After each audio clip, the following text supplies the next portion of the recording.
Bonjour tout le monde, bonjour Pierre-Luc. Oui, bonjour Brigitte. Bienvenue sur et méga puissance et sixième fondation pour cette interview. Et j'ai beaucoup de plaisir à partager ce moment avec toi. Comment vas-tu? Moi aussi, j'espère. Je vais très bien. Moi aussi, j'espère avoir du plaisir, mais je pense que tu vas me passer au crible ou comment tu as appelé. Tu vas me passer à, à la tronçonneuse. À la moulinette. À la moulinette, d'accord. La tronçonneuse, ça peut être dangereux, on peut se faire du mal. La moulinette, c'est plus facile. Oui. Bon, aujourd'hui, j'ai envie de parler de quelque chose qui est vraiment dans un sujet d'actualité. Tout le monde parle du coronavirus, on entend parler ça partout et j'ai la sensation que les gens sont fascinés par ce coronavirus et sont fascinés par la peur que ça provoque. Oui. Et j'aimerais bien savoir comment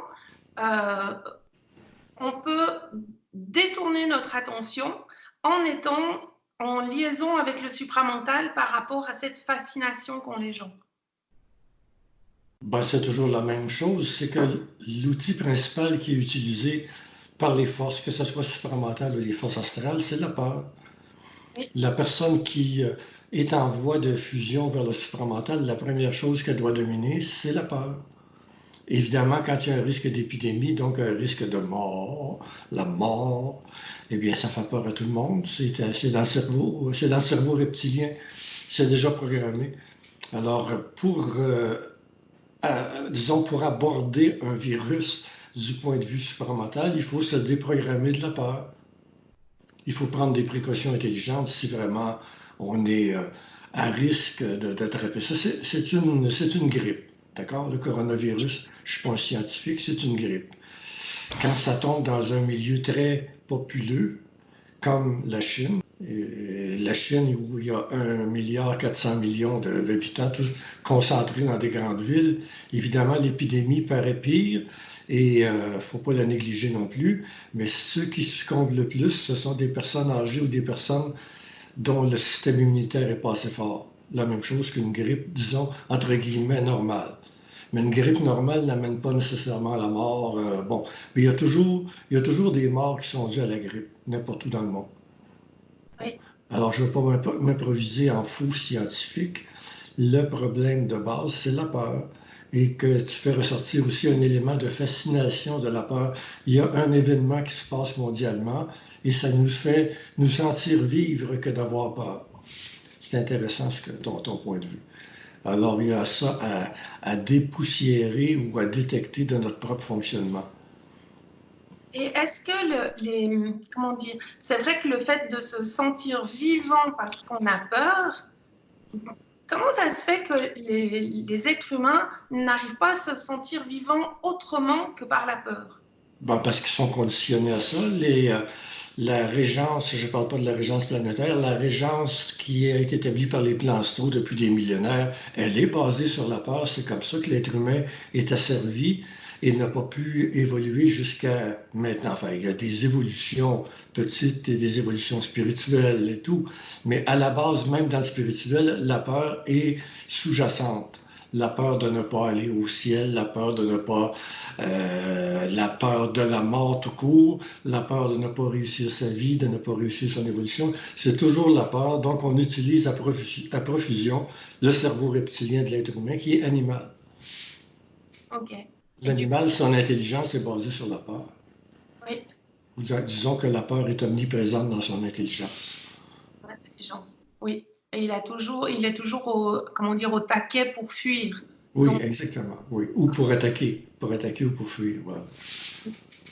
et c'est vrai que pour avoir vécu quelques situations où vraiment, c'est vrai qu'on ressent cette peur viscérale, animale qui vient nous prendre, alors que quelle que soit la situation, il n'y a pas de raison qu'on fonctionne avec cette peur-là, quoi.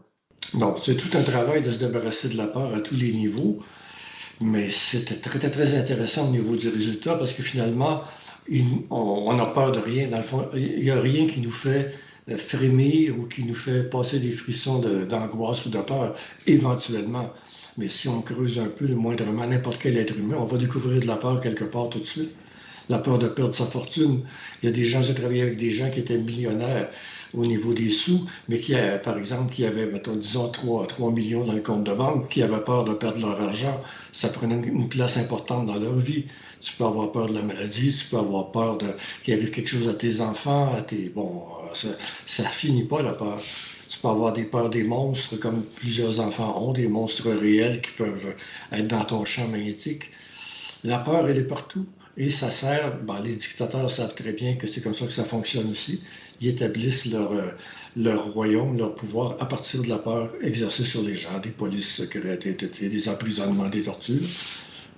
Bon, la peur, c'est l'instrument majeur pour la non-évolution de l'être humain. Et du coup, vu que dans la société actuellement, on parle beaucoup de contrebalancer par l'amour, est-ce que c'est pas encore un piège? Oui, c'est un piège, l'amour, de la façon dont on le conçoit présentement dans l'humanité. C'est pas un grand refuge ou c'est pas un grand antidote contre la peur. Parlons plutôt de la volonté. Oui, c'est par la volonté qu'on Oui, peut. c'est pas par le sentiment. L'amour tel qu'il est vécu présentement, c'est dans le sentiment. Je ne dis pas que ça n'a aucune valeur et tout. Exemple, les enfants ont besoin de ça pour grandir, pour construire leur moi. Ce qu'on appelle le sentiment, l'amour sentiment, l'amour affectif. Mais c'est pas un antidote à la peur, parce qu'on voit très bien des personnes qui sont ultra sentimentales, qui sont pétries de peur aussi en même temps. Ça se fait très bien, ça. Oui. Et du coup, la vibration qu'on nomme supramentale, quand elle descend, est-ce qu'elle va s'occuper de dissoudre ces peurs ou Non, elle va s'occuper de t'en provoquer. elle va s'occuper de te la provoquer? Donc, du coup, De te c'est la provoquer pour tester tes limites continuellement. C'est-à-dire, si tu craques ou tu deviens plus fort, plus forte avec ça. Et on teste continuellement ta contenance avec des situations de plus en plus improbables ou impossibles, mais qui contiennent toujours un élément de peur. Un de ces éléments-là, c'est la peur de la folie. Parce que c'est quand même assez près de changer complètement ou presque de psyché et se retrouver dans un vide, on appelle ça un vide, se retrouver devant un vide, c'est un état qui était très proche intérieurement au niveau des angoisses que ça crée, c'est très proche de la folie ou de la peur de la folie. Donc, une personne qui traverse ça, de même que tous les autres épisodes de tests de sa vie, une maladie, une perte d'enfant, alors il y en a des tonnes, je ne ferai pas le répertoire astral de toutes les cochonneries qu'on peut nous envoyer, mais une personne qui traverse particulièrement le seuil de la crainte de la folie est devenue très très forte par rapport à sa destinée, disons. Il est testé positif au niveau d'un candidat ou d'une candidate à la fusion.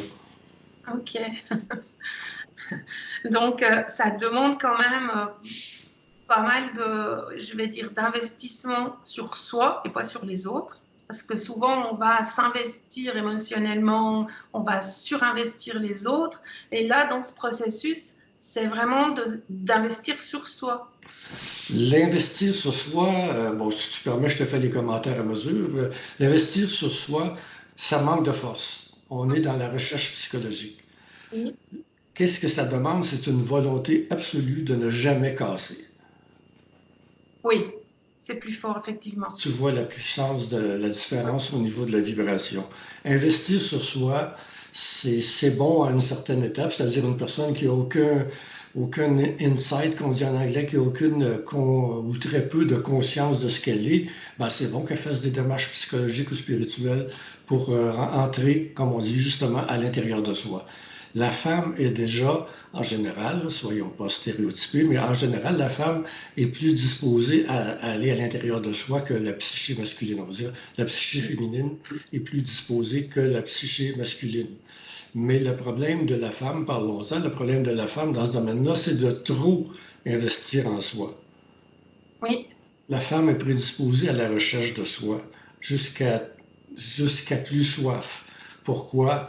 La femme a un utérus, en général, et l'homme, en général, n'en a pas, à moins de transformation, bon, voilà. Et la femme est plus occupée par ce qui se passe à l'intérieur, et l'homme par ce qui se passe à l'extérieur. Il n'y en a pas un qui est mieux que l'autre. Chacun a ses défauts avec ça. L'homme est moins disposé à la prise de conscience de l'intérieur. la femme peut l'être beaucoup trop. Oui. Et c'est de là que si on travaille avec la femme, parce qu'avec l'homme aussi, bon, je parle de la femme aujourd'hui, disons, parce qu'il y a beaucoup de femmes qui sont en éveil présentement au niveau du supramental. Et si on travaille avec la femme, on l'amène à sortir de ses préoccupations, de son questionnement continuel, pour ou à la limite de sa culpabilité continuelle, ça vient un peu dans le même profil, pour s'extérioriser, pour se mettre à créer, utiliser sa volonté et sa puissance. C'est l'antidote à la peur. Ok. Oui, c'est l'antidote Pour- à la peur, de commencer à créer, juste. oui, Parce que sinon, on a tendance à rester focalisé sur la peur et et à ça essayer. fait, ça fait imprégner les fibres ben oui, on se fait imprégner la fibre, voilà. Comme si on était un tissu, et pas un tissu de mensonge, mais un tissu de crainte. Crainte, oui. Et du coup, ça demande aussi, ça nous permet de mettre en avant notre volonté, le fait de s'extérioriser, puis d'oser se mettre, entre guillemets, sur le devant de la scène, mais de parler, de mettre en avant des projets. Ça c'est quelque chose qui permet de développer la volonté. Oui, c'est un témoignage que tu fais. Oui, c'est aussi un En même temps, témoignage. ben non, mais sans révéler, parce on a travaillé en coaching, puis tu es une femme, mettons, très douée au niveau de l'intelligence et du savoir-faire avec les humains. Et le travail que tu fais, c'est d'utiliser ta volonté maintenant. Oui, Bon, mais tu n'es pas la seule, parce que tout le monde a ce travail-là à faire. Tous les êtres humains, quelque part, ont au moins une peur à travailler. oui, oui. Des vieilles peurs ancestrales, mais c'est encore des mémoires dans l'âme qui font que dès que tu veux prendre juste ta place et parler de ce qui te fait vibrer, il y a toujours ces trucs mémoriels de l'âme qui viennent et qui des fois arrivent à nous mettre la tête sous l'eau si on les voit pas se pointer. Exact. Ouais. Exact. Ça prend. Anciennement, on disait du courage, mais je reviens à la notion de volonté qui est encore plus puissante. Le courage, c'est au niveau du cœur, du ventre, du cœur et l'ouvrage, ou le guts, ou bon. Mais la volonté, c'est le mental et ça prime, disons, ça précède et ça prime sur le courage. On peut partir avec le courage. La volonté, c'est très puissant. Oui, La volonté, c'est une décision. Disons que si on la prend à un moment particulier, c'est une décision. Par exemple, toi ou moi ou n'importe qui nous écoute, sait très bien qu'il ou elle a une décision à prendre, au moins une. La première qui vient à l'esprit, c'est celle-là qu'il faut faire. Et ça, c'est une volonté instantanée qui ne tolère pas, enfin, qui ne devrait pas tolérer du moindre écart, ni au niveau du temps, ni au niveau des modalités. Les modalités, il n'y a que l'intelligence qui les établit, mais c'est suspect quand on a trop de modalités, trop de procrastination et tout. La volonté, c'est immédiat, instantané, c'est puissant, ça peut être tranchant, pas nécessairement manquant de respect à l'environnement, mais c'est tranchant, c'est un coup de sabre dans une situation qui doit être coupée, tranchée. Voilà. Ça, c'est l'antidote à la peur. ça c'est de l'antidote à la peur. Et est-ce que tu pourrais aussi nous partager un peu peut-être l'expérience que tu as? Je vais te donner le point de départ de la mienne. Je suis arrivée à un moment où j'ai vraiment la sensation d'être sur un fil rouge, comme un funambule. Et en fait, c'est comme si la marge de manœuvre est, comment dire, est très restreinte, sans quoi, ou on bascule d'un côté ou d'un autre, où on se prend ce que moi j'appelle des baffes énergétiques. Oui, il y a un élément, de la façon dont tu me le dis, il n'y a pas de réponse générale. Là, je prends ta question que tu as personnalisée. Ce que ça me dit tout de suite, c'est qu'il y a un piège, c'est qu'on te fait voir, pour essayer de te faire vaciller, on te fait voir le fil rouge et l'impression que tu peux tomber à tout moment, ce qui est totalement faux. Donc, la réponse à ta question, c'est un piège. Voilà. C'est un piège, ok. Mais Parce en que même temps, oui, allez. il y a pas mal de monde qui me parle de ça et je trouve intéressant de développer parce il y a tellement de pièges qu'on ne voit pas et c'est intéressant d'avoir ton point de vue là-dessus. Ah, j'ai toujours raison, de toute façon, tu sais. toute Oui. façon. Ça peut me donner un petit problème avec la gorge. Bon, non, mais tu vois, c'est parce qu'on le voit à la vibration. Mais c'est bien sûr que plus tu avances dans le, bon, on va dire le supramental, là, puisque c'est notre produit, c'est notre produit actuel. Plus tu avances dans la haute conscience, plus le chemin est étroit. Oui, D'accord? Oui, il y a une réalité dans ça. Moins tu as droit à l'erreur parce que plus tu en fais, plus tu fais cher pour ça. Ta sensibilité devient plus épanouie, mais en même temps, tu es plus vulnérable d'une certaine façon. oui, Tu perds tes coussins que tu avais, la rationalisation, la fuite, bon, quelles que soient les formes d'anesthésie que tu pouvais avoir ou de fuite de tout ça. Tu perds tout ça éventuellement parce que ta conscience prime. Mais en même temps, tu as moins droit à l'erreur. Voilà, c'est là le fil rouge. Tu as moins droit à l'erreur. Mais attention aussi au piège des images ou des pensées insufflées qu'on peut t'envoyer. Là, je te le dis à toi, mais on est tous dans le même chaudron, dans la même marmite qui n'est pas celle d'Astérix. non, on n'a pas de potion magique, Bon, mais on devient magique. disons qu'on Hein? devient. Oui, voilà, voilà. On est d'accord. On va se nourrir de sangliers cosmiques, voilà. On va se nourrir de sangliers cosmiques, ça va nous changer des sangliers terrestres. Bon, allez, passe-moi à la tondeuse. Ah, non, non, à la moulinette, là. Alors, moi, ce que j'aimerais savoir, c'est comment, dans ta vie enfin, pour tout le monde en fait, Je comment dans peux- notre vie de tous les jours, on peut être attentif à cette vibration. Oh, la vibration est très attentive à toi. Oui, c'est la Non, vie. mais je le fais, c'est pas en joke, même si j'aime faire des blagues, là. C'est la vie. Parce que encore là, tu me donnes un exemple de te préoccuper de la vibration. Oui, D'accord? Dès que tu te préoccupes, tu mets un obstacle à la vibration. ok. Présentement, quand tu me parles, est-ce qu'il y a une vibration? Oui, je la sens, elle est là, elle descend dans ma tête. Donc, tu n'as pas besoin de t'en préoccuper. Non, D'accord? Alors, dans la vie de tous les jours, c'est comme ça.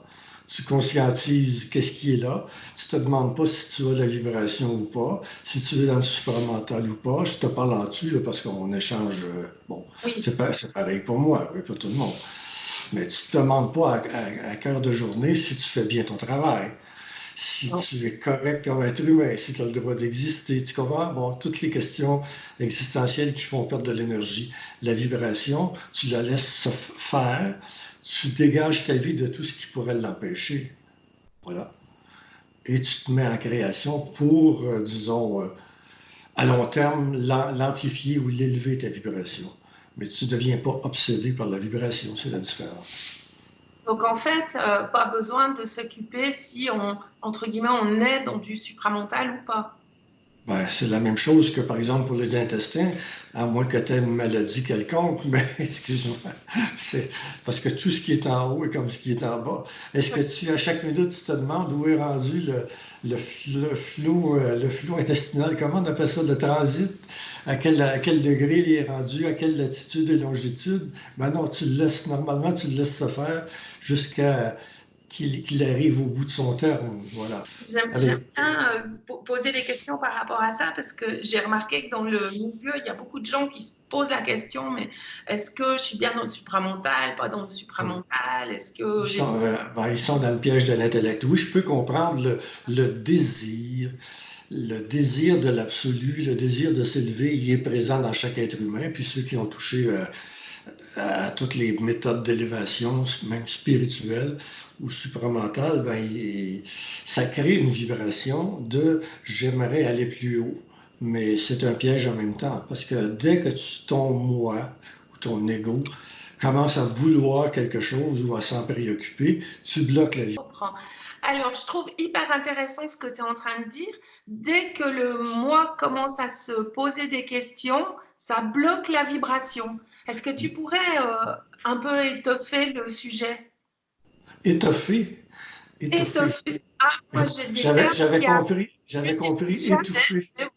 J'avais compris étouffer dans le sens d'étouffer l'intellect. parce que le besoin d'être rassuré nous porte à beaucoup de choses dans la vie, dont se servir abusivement de l'intellect. Et le moi aime bien ça, surtout quand il y a des notions, comme la plupart des gens qui sont touchés par, bon, mettons, notre produit du jour, le supramental.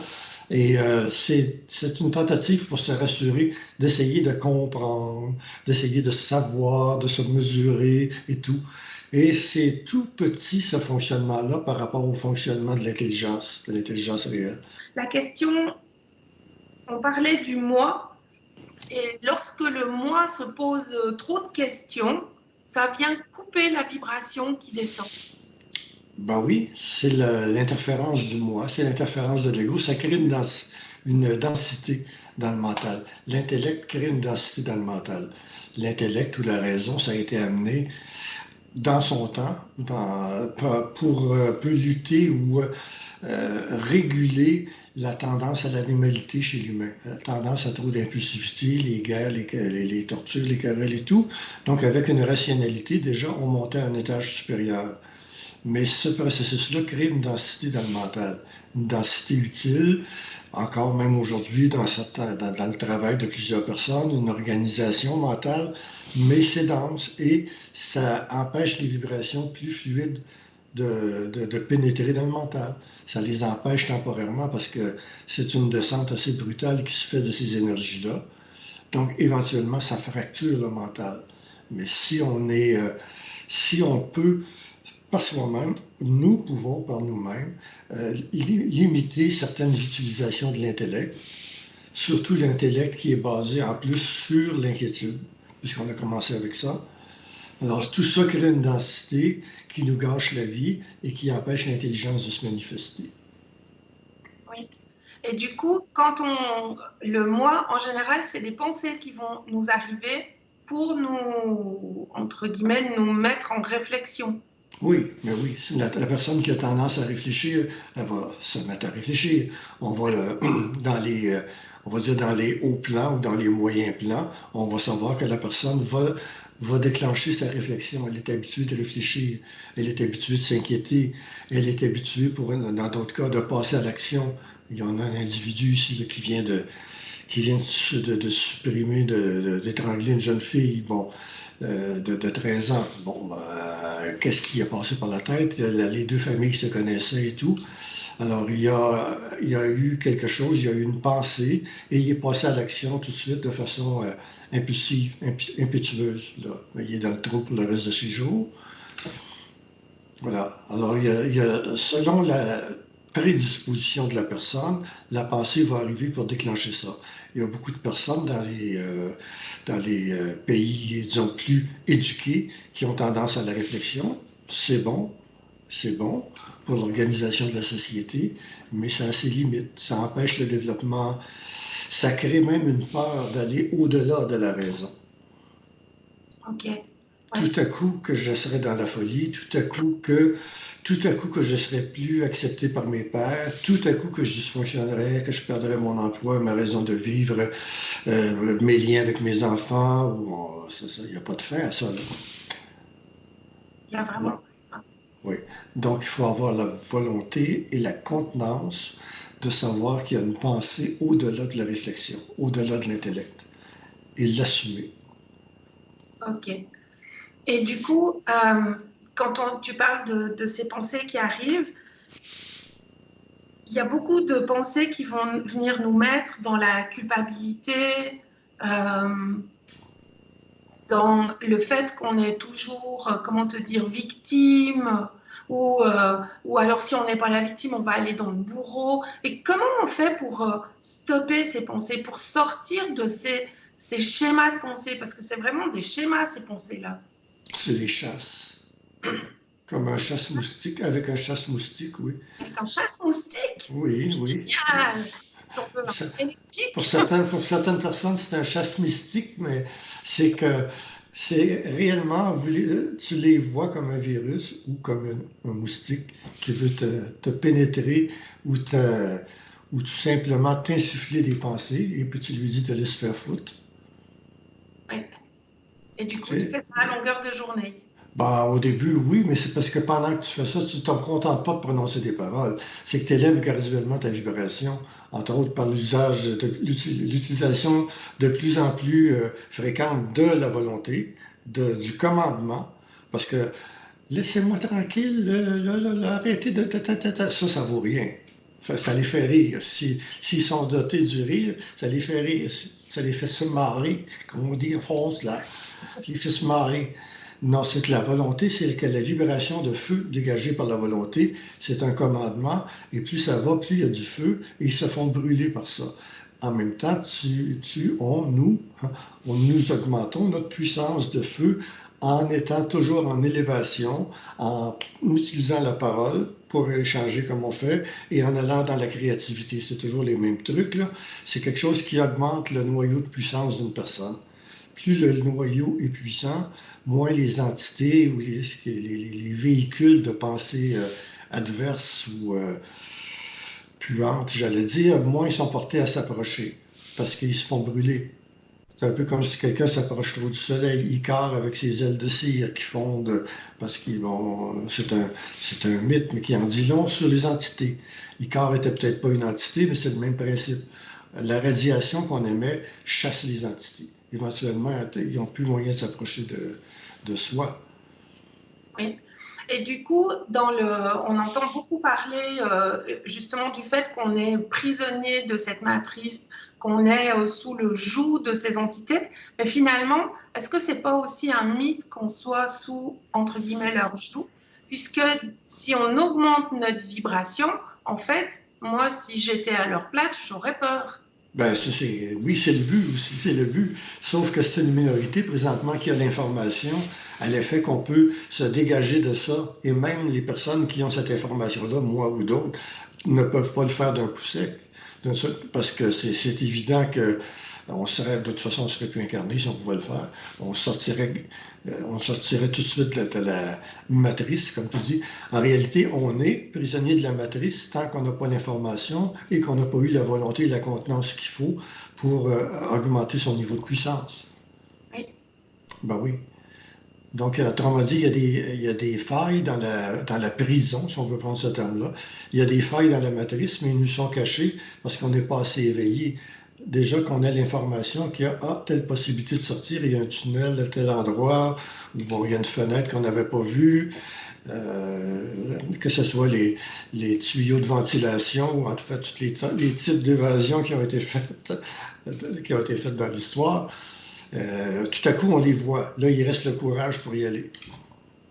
Parce Oui, on essaie de te rattraper quand même. On ne te laisse pas aller. Parce que dès que tu vas avoir ouvert le passage, il y en a d'autres qui vont le savoir et qui vont prendre le même. Donc, on va essayer de colmater à mesure et toi de te déstabiliser. oui.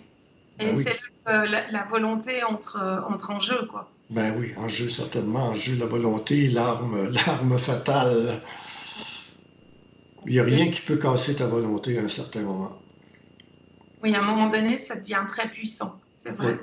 Ouais, Exactement. Mais il faut l'atteindre et ça se fait par l'action et non par la réflexion. oui. Et c'est vrai. On peut penser pendant des jours et des années à la volonté, comme c'est intéressant, puis on peut en discuter et tout, mais au moment de prendre une décision, la première qui vous vient à l'esprit quand vous m'écoutez, celle-là qu'il faut prendre, c'est celle-là qui va former votre volonté. Oui. Et puis après, il faut s'y tenir. Ben oui, bien sûr, il n'y a pas question de tergiverser, puis ça c'est pire, ça, au niveau de l'affaiblissement, au niveau du fou rire que peuvent avoir les entités devant l'échec de la tentative. Comme, Euh, oui, oui, ben oui, ça se régale à ce moment-là davantage parce qu'il y a un contre-choc qu'on reçoit quand on revient sur une décision. Ce contre-choc-là nous tire beaucoup d'énergie, nous affaiblit, et c'est dans l'affaiblissement que les prédateurs se nourrissent. oui. À chaque fois où on tombe, où on doute. Oui, Et le puis, doute. ouais. On peut tomber parce que quand même le parcours est semé d'embûches, comme on dit. Oui, on peut tomber, mais on se relève. On est sur le cheval, on peut tomber en bas du cheval, mais tu te relèves puis tu te remets en selle. Voilà. Et tu recommences. Oui. Oui, Ouais. Jamais s'arrêter. oui. Jamais baster, entre guillemets. Oui, jamais passé. Voilà. Alors, question, avant qu'on nous fasse une autre coupure électronique comme on a eu en début d'entrevue. Alors, ce que j'aimerais savoir, c'est si... Attends, est-ce que tu peux couper là? Parce que là, tu me fais interférer là. Alors, qu'est-ce qui va... Quelle est la différence au niveau de la vie de tous les jours? Parce qu'en fait, on est quand même bien incarné sur Terre. Et moi, ce qui me passionne, c'est justement la vie qu'on mène sur Terre. Quelle va être la différence, si on peut dire qu'il y a une différence, entre quelqu'un qui est marqué par cette énergie du supramental et quelqu'un qui n'est pas du tout marqué par ça? Encore là, c'est une question qui frise le philosophique, là. Est-ce que c'est important de savoir ça? Parce que ce qu'il y a dans ta question, c'est encore, si tu me permets, le décodage, c'est encore, est-ce que je suis vraiment, moi, marqué par le supramental et comment puis-je savoir par rapport à d'autres? Oui, Donc, donc, il y a une inquiétude très bien dissimulée par la question. voilà. Et il Bon, y a beaucoup de gens qui se posent la question, en fait. je le sais, puis il ne faut pas qu'ils se la posent. Pas qu'ils se la posent. En fait, ils n'ont Oui, pas besoin de le savoir. oui. Bon, je vais quand même répondre en partie. Tu le sais, une des façons de le savoir, à part de le savoir tout court, je sais, je sens, je sais, bon, une des façons, disons, de vérifier, si on veut parler comme ça, c'est de parler avec quelqu'un qui a déjà une vibration comme celle-là et qui n'en doute pas, lui-même ou elle-même, et tu vois par l'échange qui s'établit si la vibration s'élève. Oui, Donc, tu es déjà, si la vibration s'élève, tu es déjà en affinité vibratoire, tu as cette vibration-là à l'intérieur de toi. Bon, évidemment, c'est pas un hasard si tu l'as non plus, parce que je peux pas savoir si dans tous les cas, est-ce que dans tous les cas, c'est prédestiné. C'est une question de préparation des circuits électriques. Donc, quand tu viens au monde, l'ajusteur de pensée, nommons-le la chose comme ça, l'ajusteur de pensée qui te suit, l'ajusteur de pensée voit par les mesures qu'il prend continuellement, qu'il a prises de tes vies antérieures ou de ton âme, si les circuits sont prêts à aller plus loin. Donc, que ça s'appelle supramental ou supramachin ou autre chose, c'est une question d'électricité, une question de contenance du voltage. Et ok. si tu as déjà la préparation des circuits, plus un contexte, un contexte d'esprit, je peux dire aussi, c'est-à-dire une préparation d'esprit par tes vies d'avant. Ouais, Alors là, tu es la personne, une des personnes qui est candidate. d'accord. Oui, C'est que tu as des étapes. Et si tu as acquis certaines étapes, ben, tu te retrouves avec d'autres qui ne les ont pas nécessairement. Donc, est-ce que tu es marqué? Le mot marqué peut faire peur un peu. Je vois un troupeau de bœufs de l'Ouest, là, de l'Ouest américain, qui sont, qui sont marqués, les vaches de Suisse, peut-être, qui ont des marques. Bon, marqués au sens de candidat. oui. Et en fait, moi, j'ai jamais eu la sensation d'être, par exemple, différente des autres. Il y a des gens qui posent ben, justement des questions. Comment tu sais que ça, c'est plus l'énergie supramentale qu'une autre? Mais en Ben, fait, ben, c'est de l'inquiétude. c'est de l'inquiétude. Ben oui, Moi, parce je que me pose la question, qu'est-ce que c'est comme énergie? bah, déjà, bon, un autre point, disons, qui n'est pas absolu, mais quand même, tu vois, tu touches ou tu es touché par du matériel supramental. Oui, Disons que supramental pur, par exemple, dans le nord de Montréal, ou d'autres qui l'ont à différents degrés, et ça te parle, comme les gens disent, ah, ça me parle, ou ça me touche. Ben, il y a quelque chose qui résonne en toi par hein, rapport à ça. oui, Sinon, tu verrais ça, puis tu dirais, pff, bon, alors, c'est un indice. c'est un indice. Oui. D'accord. Et puis, par rapport à, donc, quand on sent qu'il y a cet esprit cette vibration qui descend, euh, comment est-ce qu'on peut ne pas diffracter? Parce que ça, c'est quelque chose, en tout cas, qui n'est pas toujours évident. C'est-à-dire qu'on sent qu'il y a une vibration qui descend et tout d'un coup, on part dans la réflexion. Qu'est-ce que tu donnerais comme conseil à quelqu'un qui aimerait savoir comment ne pas tomber dans la réflexion? Qu'est-ce qu'il doit faire? Ben, premièrement, je dirais de ne pas écouter les conseils des autres. Ouais, ouais. C'est une blague. Mais parce Essayer. qu'encore là, dans le phénomène du conseil, on a encore une insécurité à la base. Je le prends dans les deux sens. Là. Il y a la partie, j'aimerais avoir des conseils docteurs.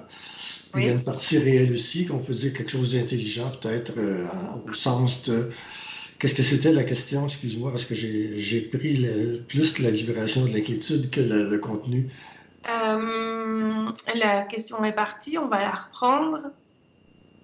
Était Je peut-être sais pas si plus. important. Était peut-être pas si important. Une fois que je l'ai désossé un peu, elle a perdu sa... C'est le truc. Parce que tu me poses une question plus interview classique. Là. Qu'est-ce que vous diriez à quelqu'un qui commence à faire du ski, par exemple? De quelle Voilà. façon doit-il s'équiper? Ses chaussures. Ben, c'est Oui. possible. Pied droit dans le pied droit. Et... Les pièges à éviter dans le maquillage des joues, voilà. Mais blague à part, pose-moi n'importe quelle question. C'est comme ça qu'on fonctionne dans le supramental, l'interface. Comment est-ce que tu vois qu'on pourrait sortir de tous les pièges de l'âme? Ça, c'est pas ton trouble. Ben, c'est l'ajusteur de pensée qui s'occupe de ça. Ok. Il te fait, nous fait vivre des expériences qui ont pour but de brûler à peu près tout ce à quoi on tenait, c'est-à-dire tout ce qui s'appelle mémoire et lien. Ouais. C'est les principales choses. On va dire aussi sentimentalité, sentiment, bon, tout ce qui tout ce qui est le bagage de l'âme. C'est le but de l'incarnation. C'est le but de l'incarnation. De Donc, de l'incarnation, oui. ces Oui, mémoires. et comme on n'est pas dans les exercices spirituels, on Ouais. n'a pas d'effort à faire. C'est-à-dire que c'est pas tellement rigolo, mais on n'a pas d'effort à faire sauf la contenance. Ok. Pas de Sau- pratique. ben, c'est-à-dire qu'avec la contenance se développe l'intelligence, bien sûr. On apprend. C'est de l'expérience. Oui. Mais avec l'expérience que la plupart des gens qui sont dans le supramental ont déjà, ils ont moins de chemin à parcourir au niveau de la liquidation de choses communes. Mais j'en profite, tiens, pour parler des liens, on dirait, parce que c'est une des choses les plus difficiles à laisser. Les liens avec... il ne s'agit pas de se forcer à laisser des liens, mais déjà, si on pense à des liens qu'on a et qui sont, disons, soit toxiques ou soit uniquement très lourds ou très denses, ces liens-là devraient partir de notre vie, devraient être transformés ou éliminés. Et c'est une zone qui est très difficile parce qu'elle intervient. Bon, prenons des vieux amis, des vieilles amies. Je ne parlerai même pas de couple dysfonctionnel parce que là, ça devient évident que s'il n'y a pas de transformation, il y a, il y a une mort lente des deux esprits ou au moins d'un des deux. Mais disons que vous avez même un animal. Bon, je parle pas spécialement de toi, c'était des beaux, très beaux chiens là. Et non, mais quelque chose qui alourdit plutôt que de faire monter la vibration au niveau d'un lien avec, prenons juste des photos. Souvent, je suis avec les photos que les gens ont sur les murs.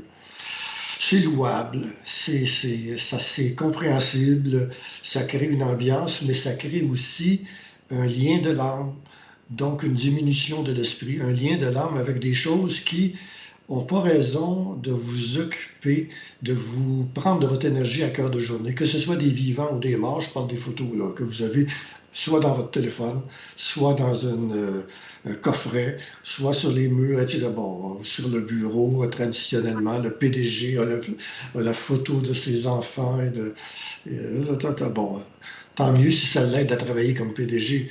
Mais je prends l'exemple des photos, tiens, parce qu'il y a beaucoup d'autres choses. Vous n'avez pas besoin de vous rappeler continuellement si vous avez autre chose. Si vous avez autre chose qui motive votre vie, par exemple, que uniquement vos enfants. Je dis uniquement parce qu'il y a une responsabilité.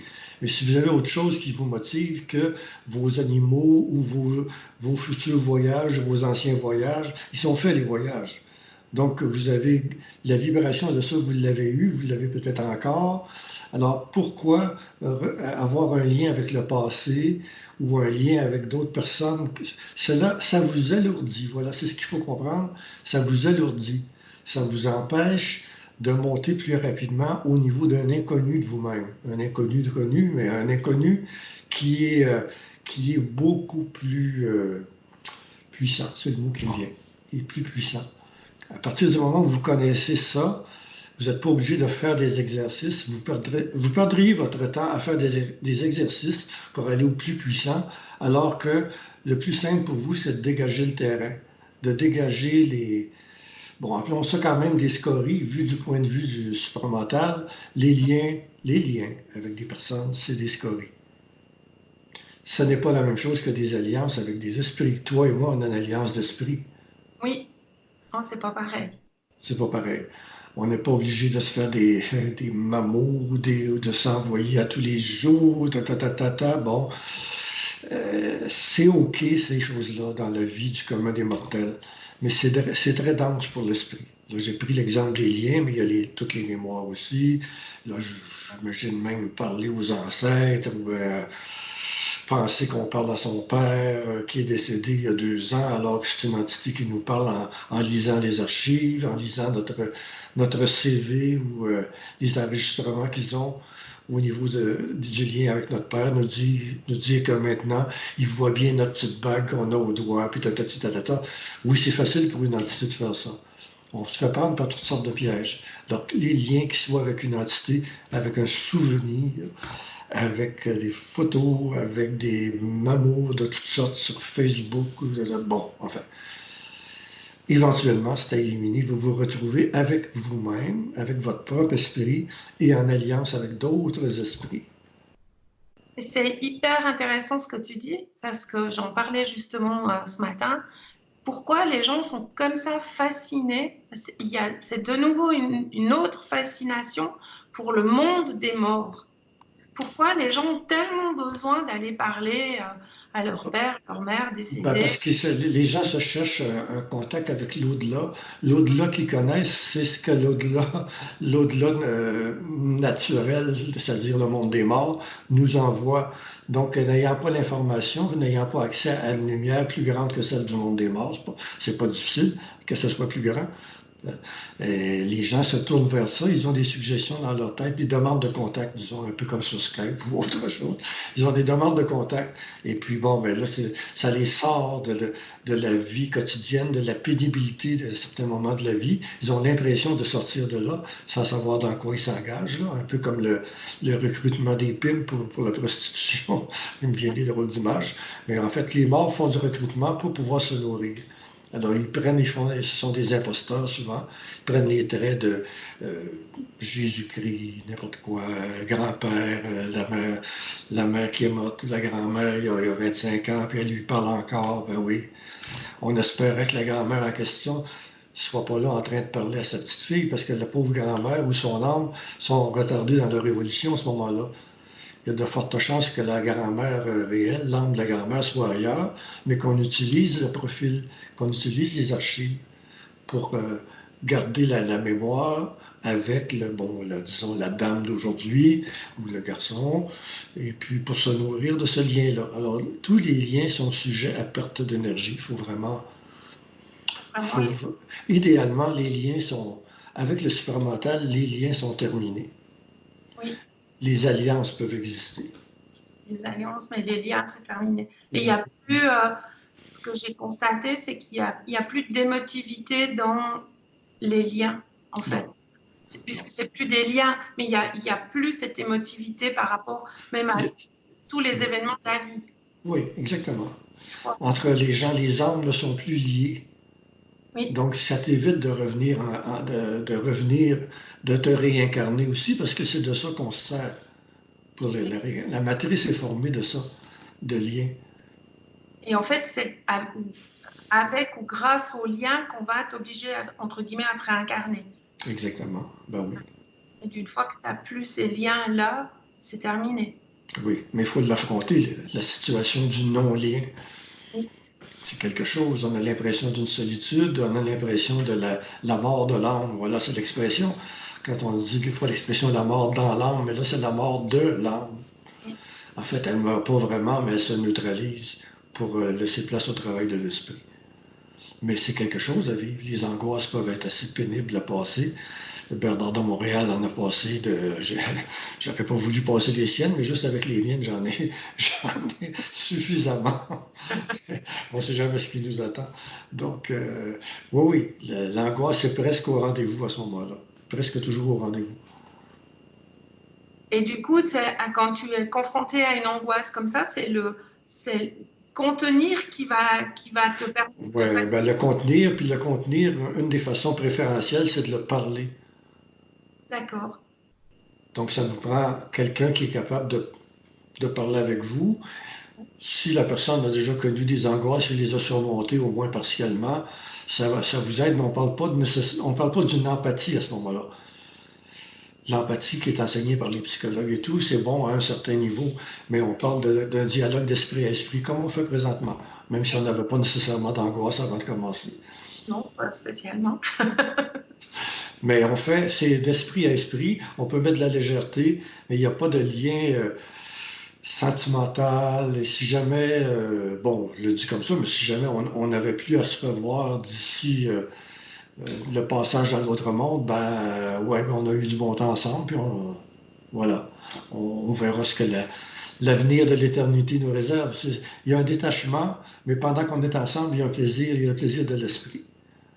Oui, ça c'est quelque chose qui peut être perturbant pour les gens qui vivent ce passage-là, de ce détachement où finalement on vit le moment présent, il y a ce qu'il y a, puis quand il n'y a plus, ben, il n'y a pas de manque, mais on vit vraiment au moment présent.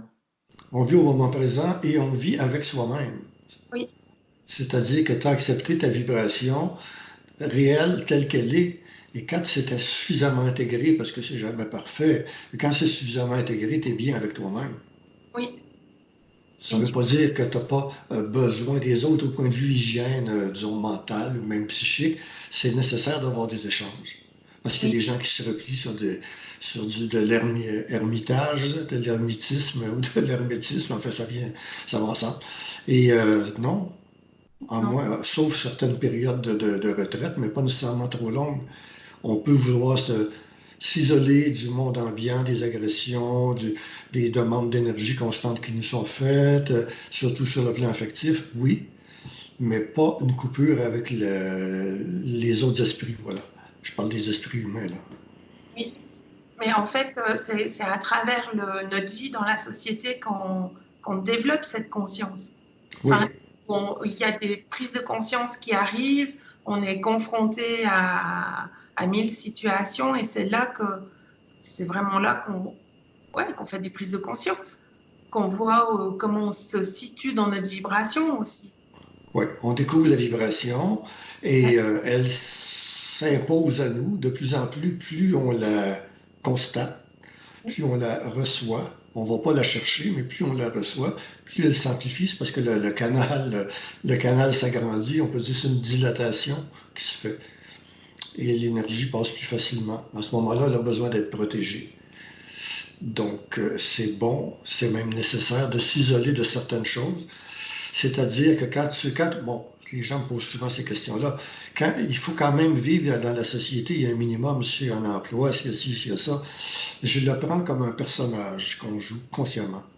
Oui, Un personnage qui vous ressemble, mais qui n'est pas nécessairement d'exposer le noyau central de la vibration, parce que ça peut faire mal.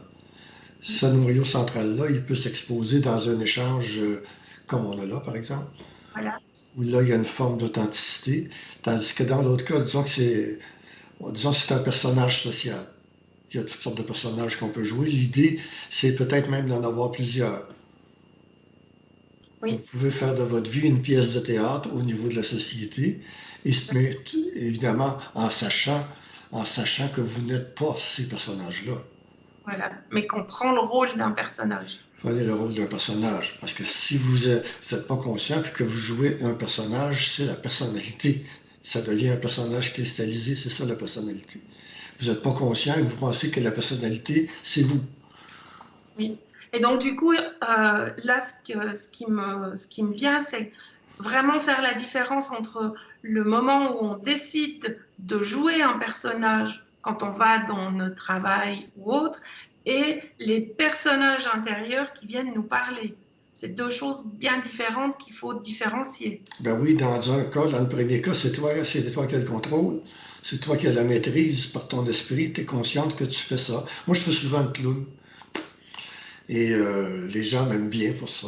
Je fais le clown, mais je ne fais pas le clown continuellement. Je peux être. J'ai d'autres armes que le clown. Je peux même être assez tranchant ou très bienveillant aussi. Oui, donc c'est pas complètement un personnage, mais ce sont des choses dont je suis pas esclave. Je suis pas esclave de ma bienveillance. Je suis pas esclave de ma combativité de guerrier, mais venez pas me marcher sur les pieds. D'accord? Oui, D'accord, je l'ai comme outil. Je suis pas esclave du clown ou du bouffon.